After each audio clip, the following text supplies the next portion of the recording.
Good evening, ladies and gentlemen. Thank you so much for joining me on today's edition of the 6 p.m. primetime newscast aired on Equinoxe television. For presentation, I am Immaculate Fogway. The over 6-year-old armed conflict continues to have devastating impact on children's access to education in the northwest and southwest regions as children and teachers had to stay back home for their security. On today's edition of the news, our reporter zooms at two teenagers, that is 16-year-old Boris Kum and Ian Winfred, who have been out of school for 3 and 5 years respectively.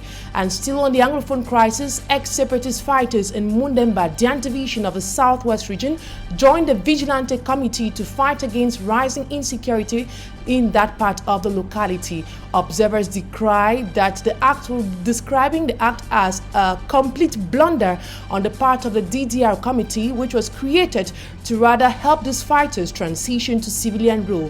Many are asking if this government strategy can effectively end the over 6-year-old armed conflict. Those are major stories. Stay with us for details and more.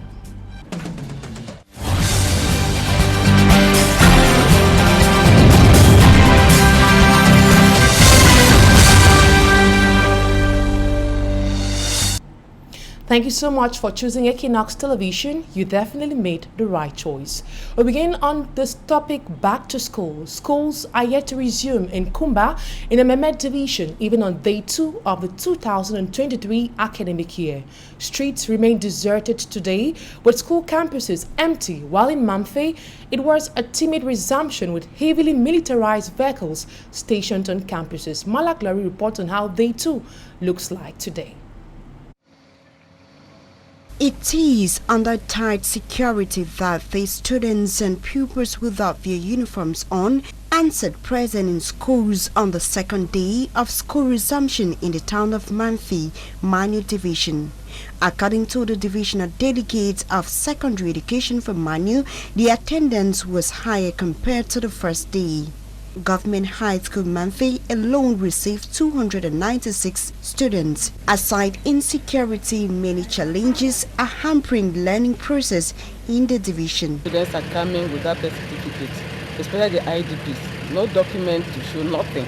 Some of the schools, very few teachers were there, and just like the governor said, teachers should take their work seriously, if not. The senior divisional officer, alongside other government officials who visited schools in the division, encouraged parents to send their children to school. I just want to encourage the parents who did not send their children to school yesterday and today to realize that education is the only way forward.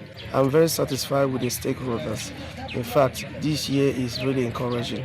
All what we have put together with the administration to see that we have effective start of schools. The senior divisional officer Vian Mekala assured the students of their security this academic year. Take this opportunity to assure the parents of the fact that the security will be effective. They are taking serious security measures so that the children who are coming to school will be safe. In Kumba, the situation was different as the street remained empty after a secondary school student was killed by a stray bullet Monday. No trace of back to school is felt in Kumba this Tuesday, September 5th. And we stay on our back to school page as a kickstart of the academic year was void of hitches in the Douala 4 subdivision. Visiting some schools in the municipality, our reporter Innocent Aze says discipline and effective presence was the order of the day. Students equally expressed their determination and willingness to succeed. We have details with our reporter Innocent Aze. Equinoxe team made its first stop at Government Bilingual High School Soziko. We were told it was a resumption with the flag of discipline flying in the school compound. The very teachers we had last year, we still have them this year, and they are prepared to do their best insofar as pedagogy is concerned. I think with this, we'll see continue having good results. Students who are in secondary school for their first time expressed delight and determination. In primary school, we're not having many teachers, only 2 teachers, English and French. So we'll be having many teachers from 1. So I'm so happy I've learned new things and new subjects. I just hope to pass my exam and go to upper class. At the Belmont Bilingual High School, resumption was effective. We had all our 3 discipline masters in place, and they were all there to assist us in the administration. Discipline is put in place effectively. Full-time classes are on already. Another stopover was at Atlanta Bilingual Comprehensive High School. While there, the tidy environment and classrooms spoke for itself. They actually came in their numbers because so far we've already registered like 1,000 students that are there. I had over 43 teachers who signed the attendance register. When I went round, there was effective lessons ongoing. And the best part of it that I was very impressed was the digitalized learning. Very happy to be in Form 1 in Atlanta. And this morning we learn mathematics, geography and chemistry. You will learn very well. When you learn very well, you pass and go to Form 2. Our last stop was at Government Bilingual Nursery and Primary School, Bonandale, where the following measures were taken. Teaching morals and civic education for children, first of all, to be disciplined, so that in class they can follow up with their lessons very well. I want to teach them hygiene and sanitation, to be time conscious. In all, the academic year started voice of hitches, being it in nursery, primary and secondary schools in the Douala 4 subdivision. And before concluding on our back to school page, let's take this other report on the Anglophone crisis, as civil society leaders are expressing grave concerns over government's action in giving equipment to civilians to fight secessionists, that is in the northwest and southwest regions of Cameroon. They say that is criminal. Babla Jonathan reports. The Cameroon government equipping civilians, including ex-separatist fighters, to fight insecurity in the crisis-stricken Anglophone regions. Qualified as a gift from the President of the Republic, the senior division officer of the Indian division hands over 5 motorcycles, 20 mobile phones, 20 torches, raincoats and other state material to the Vigilante Committee in Mundemba to counter the war of secession in his area of command. We have just proceeded to the reactivation of the Vigilante Committee, to which we gave some financial means. Civil society leaders have expressed fears that such actions by the state would be criminal and a threat to peace. Honestly, it is sad and regrettable to hear of things like this by those in authority. You do not solve a problem by creating another. Women for Permanent Peace and Justice, WPPJ, is deeply concerned about the weaponization of criminal gangs in the war-torn areas of Cameroon in furtherance of failed initiatives by the government of Cameroon. Women for Permanent Peace and Justice, WPPJ, in a statement describes the move as proof enough that the military action by the government has failed to resolve the crisis in the predominantly English-speaking regions of Cameroon. This is transforming and weaponizing civilian settlements into legitimate targets of war. This is criminal and must be condemned by all. The international community is called upon to put maximum pressure on government operatives to end the militarization of civilian settlements and protect civilians. The women's advocacy group sees the anti-secessionist actions as overtly criminal and a means to target, extort, rape women and children, and decimate the civilian population. The WPPJ statement calls for a genuine and credible international peace process to address the root causes of the conflict in the northwest and southwest regions of Cameroon to establish lasting peace and justice. And now we talk sports. Players of the Swallows of Burundi say they are determined to put up a historic qualification for the African Nations Cup when they take on Cameroon in Garoua.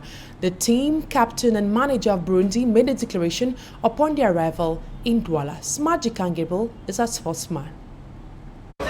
A busy day at the Douala International Airport as players of the Swallows of Burundi touched down in Cameroon. Though the airport was calm without fanfare on the faces of the players of the Swallows, determination was the watchword. We go to any game thinking we can win. That's always been the main target. That's always been the task.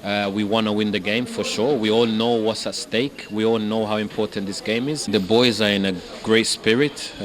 We're here in Cameroon. We can't wait to get going. We have a big task ahead of us, and we are looking forward to the game. And I know for sure the people back in Burundi, they are waiting for us and they're going to be behind us. So we are in good spirit. Upon their arrival at the Douala International Airport, the players were taken to their hotel where they will be lodged for at least 3 days before they travel up north. Satisfaction. The supervisor of the hotel, Guy Mapunjo, said it was great pleasure for them receiving the Swallows in their edifice, and said the players and team officials will have a great time while in Cameroon's economic capital, Douala.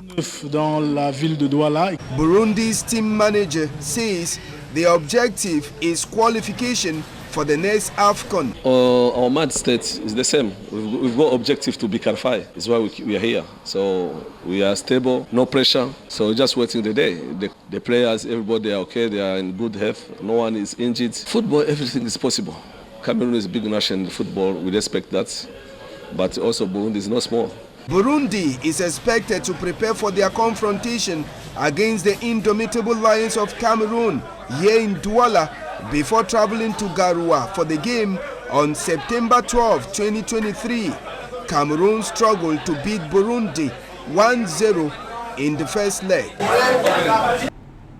And now back to our back-to-school page. As I earlier announced, the Anglophone crisis, which has been going on for several years now, has had and is still having negative impact on the local population, especially on young people. Attacks on schools and students have scared parents from sending their children to school. Most of them have no option but to run to other regions for safety. We met with two internally displaced youth in Douala who are both 16 years and are in Form 1 and 2 respectively. Annabella tells us more. Achong Winifred, 16 years old, from the Northwest region, was to be in Lower 6th, but she is now in Form 1 in Bonaberry in Douala. I have not been in school for good 5 years because of the struggle going on. It was very, very difficult for us children because we are not going to school. If you see, even some of my mates, they are already having but 2-3 kids. Some are already married. Some children in the village in our village cannot even say good morning in English.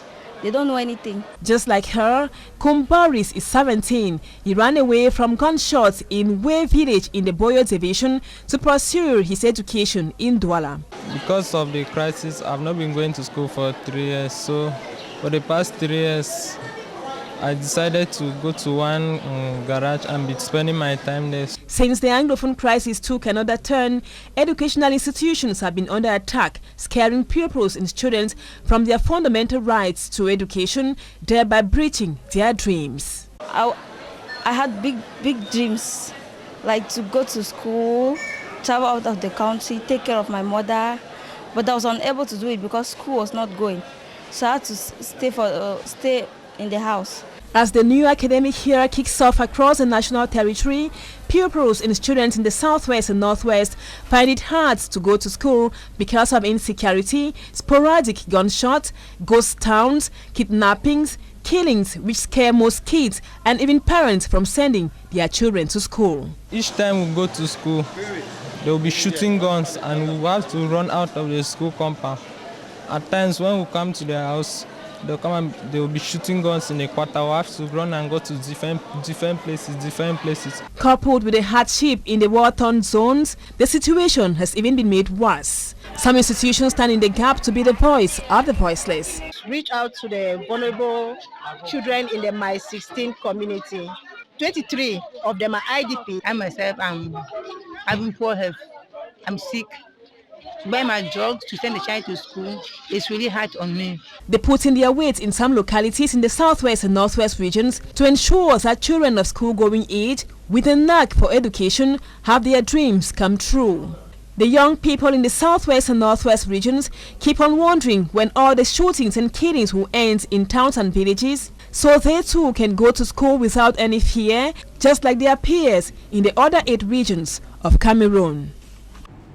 And those 2 teenagers are concrete examples of how several other children living in the northwest and southwest regions have been out of school since the escalation of the armed conflict in the northwest and southwest regions. We stay on education as let's now move to the northern part of the country where the academic year began effectively as students answered present on day 1. Authorities of the Garatu subdivision visited some schools to ensure that students are studying in a conducive atmosphere. A.C. Lucy Liengu has more. As the new academic year began on Monday, 4th of September, the governor of the North region and some authorities visited some schools in the Garatu subdivision. They paid attention to the security situation of the region and ensured that students study in a safe environment. We are putting in place measures to ensure that there is security so that our children can be safe while in school. We are also trying to ensure that we respect government policies, making sure our children have a promising future. At the Government High School Gurore in Garatu, students were encouraged to uphold moral values, respect the school rules and regulations. Soyez conscients de votre avenir et nous ne pouvons que vous dire bon début d'année scolaire. Also, teachers, school authorities were reminded to focus on digitalization to enhance the learning process. The 2023-2024 academic year in Garwa, North region of the country, began heat-free. And out of Cameroon, a geopolitical analyst has warned that any attempt by Niger to use force in sending the French ambassador out of Niamey will be a political blunder. Analyzing why France is reluctant to leave Niger, he says economic and geopolitical reasons explains the position of France. He has further called on the government in Niger to stop civil society fundings coming from France. Femi Armstrong Sanda with our international page. Hundreds of thousands of supporters continue to protest outside the French military base in Niger's capital, Niamey, demanding the departure of the French ambassador and French troops from their country. Unexpectedly, France is refusing to leave, insisting to stay against the will of the people of Niger. An embarrassing move which Bo Elvis, a geopolitical commentator, factors on geopolitical and economic reasons. First of all, France wants to save its image in the international scene by trying to prove to the world that they still have some diplomatic power and that they can resist the wind of change which is going on in West and Central Africa. The second reason why France does not want to leave the Republic of Niger is because of uranium. France depends on at least 25% of uranium from Niger, which is used to power nuclear plants there in France. On what Niger should do, Bo Elvis says that sensitization and reinforced protests will see France parking. Accelerate sensitization campaigns about the necessity of limiting or redefining diplomatic relations with France. That is one. Two, Niger should cut off funding from France to civil societies in that country, especially if the funding is geared towards the destabilization of Niger. He warns against resorting to force the French ambassador out of the political capital city, Niamey. It will be a wrong move if Niger attempts to use force to send France out of their country. France will now use that, as an opportunity to intervene militarily in Niger, saying that they are intervening to protect French interests because the ambassador is at risk in that country. He believes that Niger stands to gain a lot if it succeeded in getting rid of France, whose influence over its former colonies has waned in West Africa in recent years. That's it for the first part of the news. Talking Point is up next. Will we not be able to have Talking Point on today's edition of the 6 p.m. primetime newscast? Thank you so much, ladies and gentlemen, for your keen attention. Have a wonderful evening in the company of more interesting programs on Equinoxe television. Up next is Equinoxe Swap, presented by Serge Alain Otto.